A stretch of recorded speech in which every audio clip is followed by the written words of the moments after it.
Hello everybody! Welcome to Bass and Bonsai. That's how you do it. Talking about backups, backup baits, backup rods, reels, backup plans. Mwah. Buckle up and back on up, because here we go. It's going to be a good one.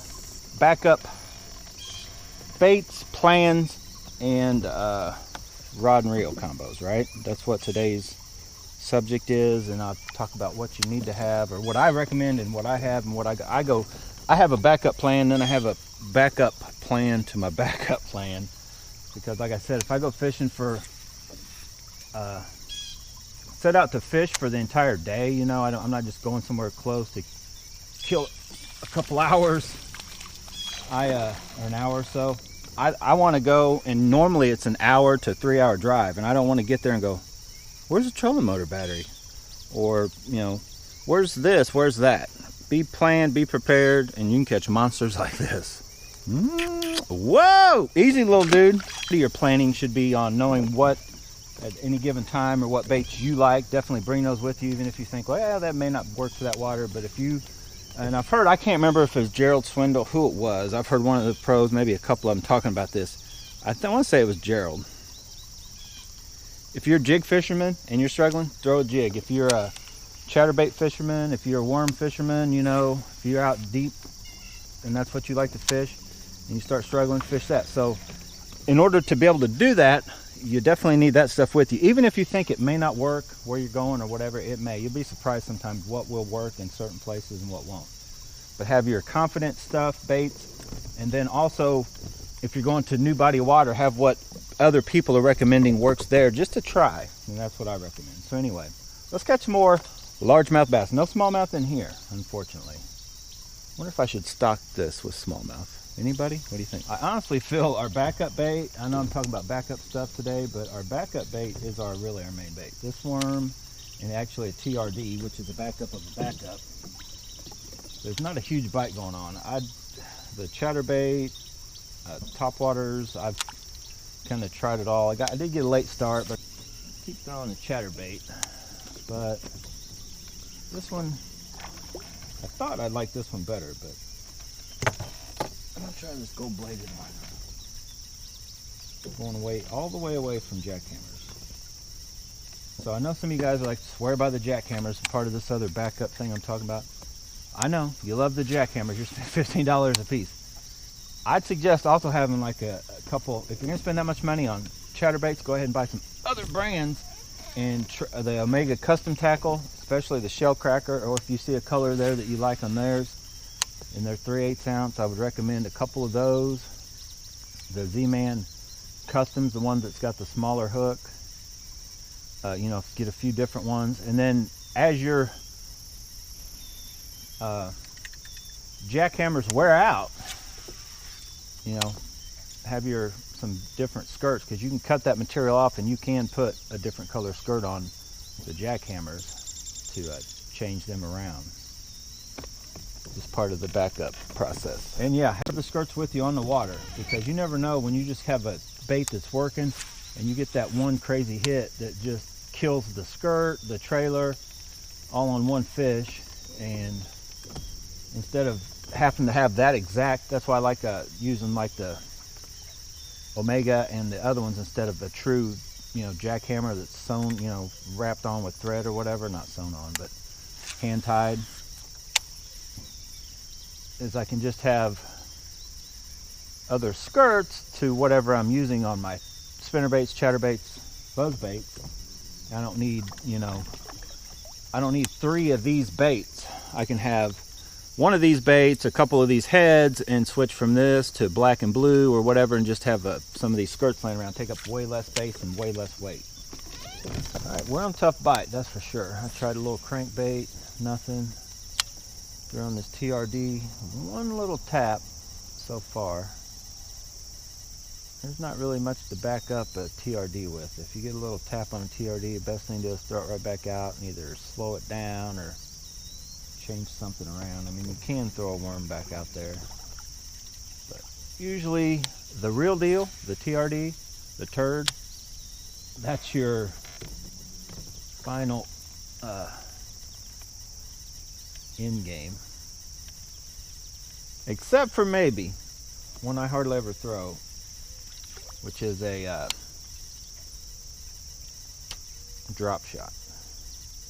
You know, very small, maybe something that length, but even skinnier, little minnow style on a drop shot. All right, change of plans. Another backup plan is part of the other plan. There's just no wind over here yet, so I'm gonna go up into the shallow side where there is some more grass, and we're gonna hit it there. Buckle up, hang on, let's catch some largemouth bass on cheddar baits and little worms.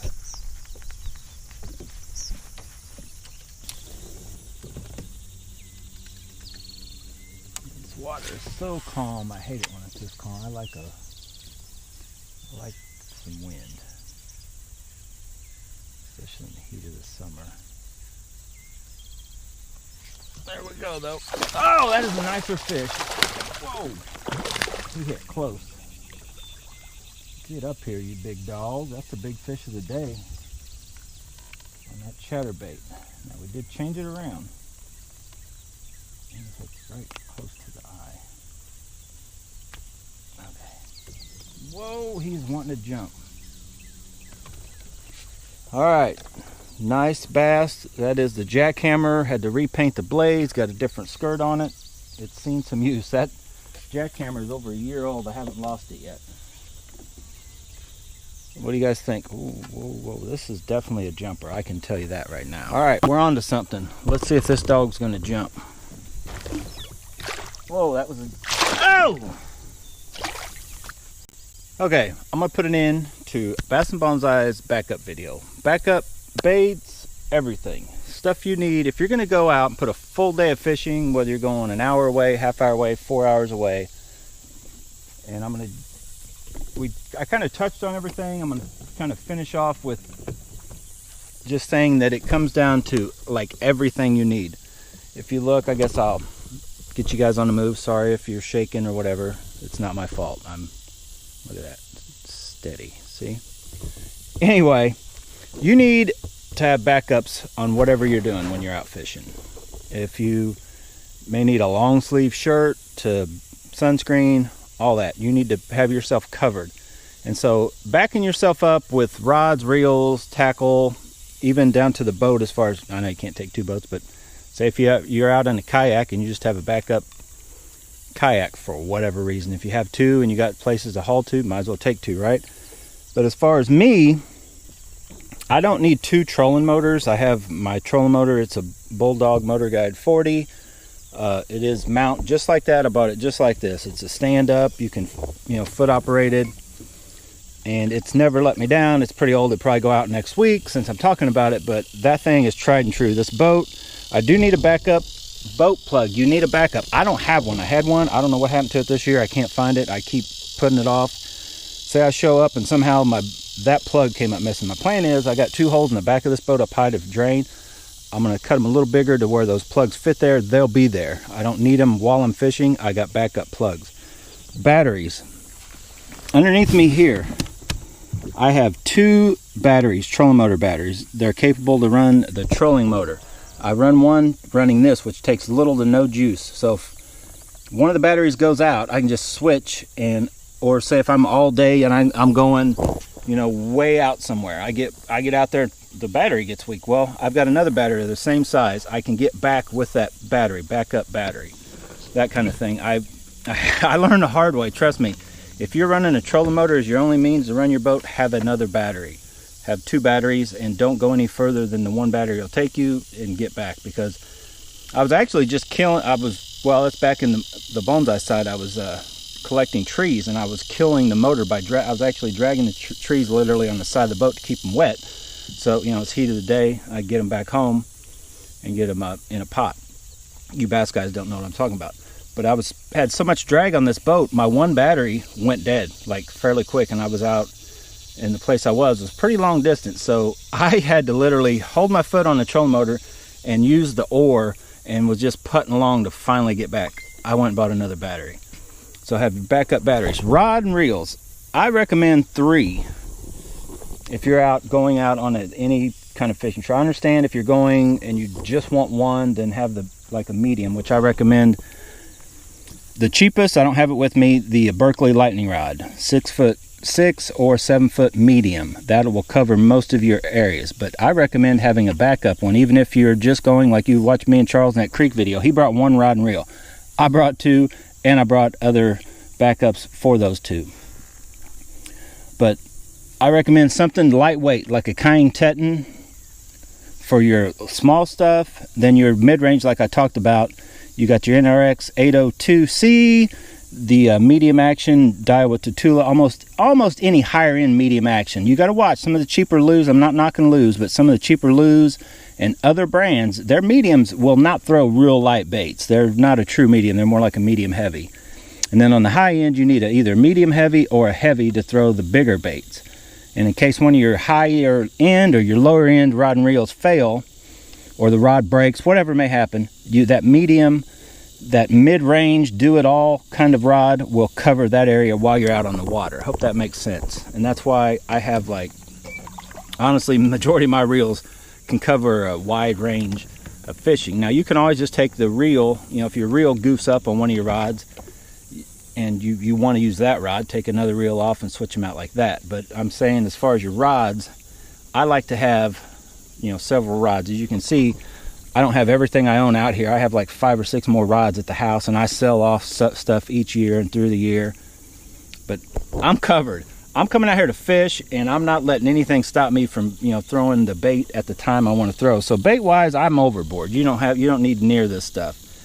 Go back if you haven't checked out my other videos on what I recommend, what I use. Now, I'm not a tournament fisherman. I'm just out fishing for fun, but I want to be able to fish and throw whatever I want, whether it be shallow grass up against logs like we're at, out in the deeper end, rattle traps, jigs, deep diving cranks, heavier shaky head worms, stuff like that. I want to have all my bases covered, have a rod and reel that's capable of throwing it, and have baits that are capable of getting the job done without, a lot of guys, and I'm not knocking you guys that do this, I watch them, and I've done it before. I've gone out with one rod, one reel, one bait, set out to just try to catch a fish with that bait. And that's something, if you're just out in a little short hour and a half, you really just want to, kind of fishing for fun you hadn't fished in a while. But when you're setting out for a trip, don't just take one style of baits. I've touched on that earlier. Take what and your go-to baits, your comfort zone, have those on hand, but also something that may work for the area you're going, but have backups to those.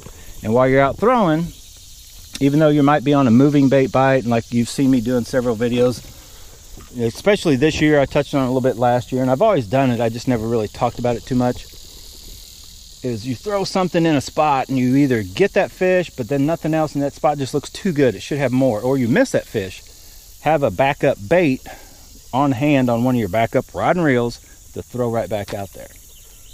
So if you have any questions on like what I'm even talking like shirts. I have a whole nother hat, shirts, which is kind of to make other videos, but if you're where it could be raining, I have an emergency poncho. I actually have a couple. I have one in the truck that's already out, and I just shake it out and let it dry, but then I have a couple that I haven't even opened yet. For me, or if somebody else is out fishing with me, I have a bimini top. I can bring it up. The rain, now thunder and lightning, get in your truck. I probably pushed that to the limits a little too far, but backups go as far as everything. Back yourself up. Have a backup plan. Have something set in mind when you're going. Don't just, I know I do it sometimes too. You're just like, well, I'm just going fishing. You just throw some stuff in. You decide you got a short, you just go. But try to work out a plan, what you want to try, and then another plan if that plan doesn't work, and then really another plan if all else fails kind of plan. So back yourself up when you're out on the water fishing. That's what this whole video today was about. We didn't catch any monsters. We caught some fish. It's a tough day. This is, I don't know if you guys can see it. It looks kind of cloudy, but it really isn't. Like the sun, I've never felt that it was cloudy. I always feel like the sun's beating on me. I look up and I'm like, well, there's clouds, but I guess they're so thin that even when they're over, blocking me from the sun, or should be, that it's still just coming right through. So it's one of those tough bite days, but we caught some fish. My backup plan, I didn't really need my I kind of came out with what I intended to do. Throw some moving baits and then go to the worm, which I still have not found a soft plastic backup for when I do get a hit that transitions and definitely will kind of get the fish in. This bait has been my go-to for like a month or so, but it looks like I need to find another backup when that's not working. Because we're starting to transition, like I mentioned, we're about 5 degrees cooler than the hot summertime has been. 81 degree water temps, they've been 85 to 7. So it's backing off, and next week's supposed to still be hot, but then I'm sure it's going to start cooling down. Then you'll do the, you know, fall kind of transition period. They should actually start feeding up kind of now, and they'll be erratic where they'll be. They could be, they'll be all over basically, and they're kind of that way now. They're not really just out in the deep, you know. They're starting to come back and forth. We've had rain. That'll tend to bring them up when it's flooded a little bit up into the grass. So it spreads your fish out a little more than the typical just summertime, go out and, you know, early morning top water, then go hit them deep kind of thing. So, okay, I was trying to put the outro together, long 8-minute outro, but I'm glad this happened. The battery went dead. That's another thing I want to talk about. If you're out recording, making YouTube videos, personal home videos, or even just taking pics or whatever, have a backup for that too. I have a ton of batteries in here. I've got 6, 8, I don't know. I have a lot of batteries. I have a whole nother mount in case the GoPro and I need a backup GoPro. I had one, I don't have it anymore. I need another backup, but I can mount this where I'd mount my GoPro with my phone if I needed to record some extra footage and, you know, say the GoPro goes out. I have that as a backup. I also have, like I mentioned, the batteries, and this one just went dead. Plenty of batteries still left. And I took it off this mount. I have this mount rigged up here.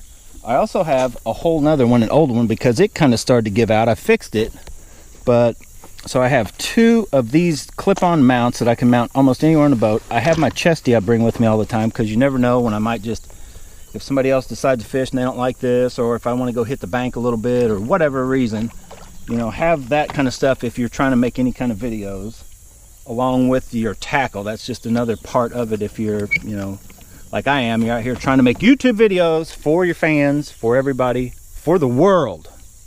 All right, maybe not. That's a little extreme. For everybody that fishes. So if you like this video, do me and Bass and Bonsai a big favor. Hit the like button, thumbs up button, hit that sucker, hit it like hard. Pound it, stomp it, beat it, whatever you need to do to get it to go ding. The little bell, that'll let you know every time I put out a video. Also, do me a favor. This isn't really for you if you're new to the channel. If you have liked this channel for a while, if you're on my friends list, if you're friends with me on Facebook, there's over 4,000 of you now. I know I don't have that many friends, trust me. There's like 2, 5, maybe 10. The rest are family, like, so 100. I have a lot of family.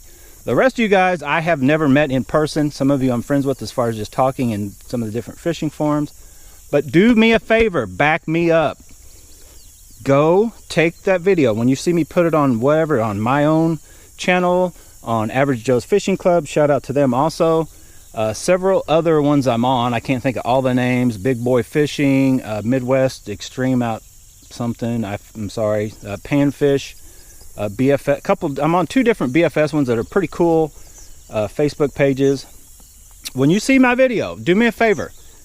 Hit that little share button. Share it on your Facebook. That's the way people that are your friends with on Facebook. It's kind of the new age 2020 word of mouth. Since our mouths are covered with masks and we can't really have a true word of mouth, we can't get around people. And for the last, say, 10 years, the best way to spread something is through Facebook. That's why COVID's so popular. So share it on your Facebook page, and then that'll help me out, help grow the channel. We get bigger, I may start doing giveaways again. I was kind of losing money. I was doing giveaways and I was like losing money big time. So, you know, as of today, right now, this channel still does not make me any money. 3, almost 4 years into it. It doesn't break even. It doesn't make me money. I'm spending money on my hobbies out here.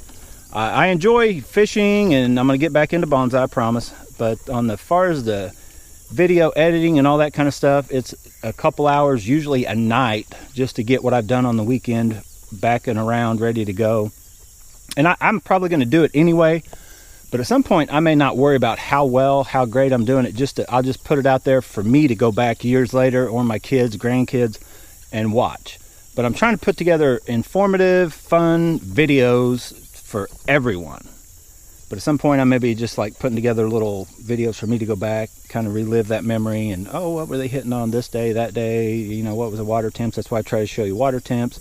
time of day, time of year, that kind of stuff. All right, I know I'm long-winded. I talk a lot. So anyway, get out, go bass and bonsai for yourself, back yourself up, whatever you're doing. That's it. It goes with anything in life. Have a backup plan. Thanks for watching, guys. I'm out of here. I'm out. I'm gone until I pick up another rod and fish again. Well, I guarantee you after that speech, I know somebody is smashing that share button right now. They're just like, oh boy, I better hurry up and help Charlie out and share this video. I'm gonna back him up. I got your back, right? Come on now. Sometimes you want a whole different chatterbait. Sometimes you just want a whole different bait. Now I know in this area there's just too much brush, too many different little cuts, and too much grass to not have a fish over here. This is one of those times when you just like throw the arsenal at this spot because something will hit on something over here. Right like that. Did you guys just see that? That's what I'm talking about. Oh my God. Back up, back up. Final fish of the day. I'm trying to back the boat up. Oh my God. Woo. That is a showstopper, baby. Yes. I just finished the whole speech about backup, and I'm like, back up yourself on a spot, because I threw chatterbaits like crazy through there. I should probably not try to flip this one on this little medium action rod. This is a fish of the day for sure. Oh my God, he's gonna get off. Get over here. Get in this boat. Mwah! Woo! Bass and Bonsai is in the house, baby. Backing it up. Go smash that like button and that share button right now. Yes, that, I know I'm getting a little overexcited over a 3-pound bass. But that bass just kind of sealed the whole deal for this video for me. I was like, I know there's a fish over there. I just know it. Like, there's just too much going on right in this little area. It's too perfect of a spot. Threw that pink worm. Probably need to throw right back there again, but I'm going to stop, put an total end to this show. Let me weigh this. Now, scales, I don't have backup scales because I don't like weighing fish anyway. I would suggest if you're in any kind of tournament where they're demanding you take a pic of the weight and all that, that you have a backup scale. All right, zeroed out. This scale sucks as far as you got to hurry so fast. It said 210, but now it's 2.9. But I would have called that fish 3 pounds, but it's not quite. It's over 2.5. Largemouth bass. We're gonna move on with the chatterbait. We're going back to our main search and destroy bait. And we're gonna see if I can catch a fish. Get out of there. I got a fish, but I got grass and I got, oh my goodness. He never once felt like a fish. I knew it was a fish by the hit. He was tied with that grass. There's something right underneath of us right here. But he was tied with that grass and I was just pulling. He was probably trying to swim away from me. It was just a battle to keep him off of the tree. Whoa, this is a jumper. I don't need a pick. I need to, oh my goodness. Let's get that out of the boat. This guy's gonna jump, and then I'm gonna end this for real this time. We're gonna end this show with a big jump. Oh! Yes, yes, yes. That's the way to end it.